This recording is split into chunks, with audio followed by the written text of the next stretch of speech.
పొగాకు సాగు చేసే రైతుకి మంచి రోజులు వచ్చాయి. పొగాకు సాగు విస్తీర్ణం పెంచుకుంటూ పోవడానికి అవకాశం లేదు.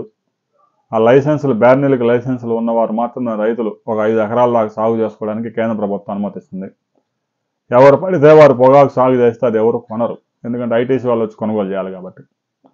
దీంతో మిగతా పంటల మాదిరి దీని పంట దిగుబడి బాగుంది, రేటు బాగుంది కదని ఎగబడి వేయడానికి లేదు. ముఖ్యంగా ప్రకాశం జిల్లాలో ఆ బ్యార్నీలు లైసెన్సులు ఉన్న రైతులు సాగు చేస్తూ ఉన్నారు. కేజీ 279 రూపాయల గరిష్ట ధర కూడా పలుకుతూ ఉంది.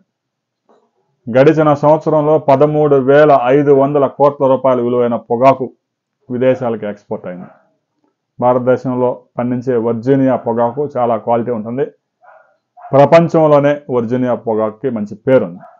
ప్రముఖ కంపెనీలు, సిగరెట్లు తయారు చేసే కంపెనీలు ఇక్కడి నుంచే పొగాకుని ఇంపోర్ట్ చేసుకుంటూ ఉన్నాయి. రాబోయే రోజుల్లో కూడా ఈ పొగాకు ధరలు మరింత పెరిగే అవకాశాలు స్పష్టంగా కనిపిస్తున్నాయి. అయితే ప్రకాశం జిల్లాలో కొంతమంది రైతులు మరికొన్ని జిల్లాల్లో కూడా పొగాకు పంటని కొంతమంది రైతులకి హైర్ చేసుకొని వేయిస్తూ ఉన్నారు. పంట మేము కొనుగోలు చేస్తున్నాం, మీరు వేయండి అని. ఇలా కనుక విస్తీర్ణం పెంచుకుంటూ పోతే మాత్రం ఆ ధరలు కూడా పతనం అవుతాయి.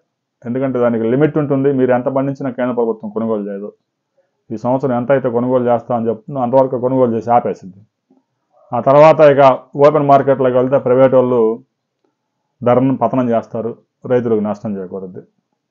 రాబోయే రోజుల్లో కూడా ఈ పొగాకు విస్తీర్ణం అయితే విపరీతంగా పెంచే కార్యక్రమం చేయవద్దు. అనుమతులు ఉన్న రైతులు మాత్రమే సాగు చేయండి. పొగాకు సాగు మీద మీ అభిప్రాయాలు తెలియజేయండి.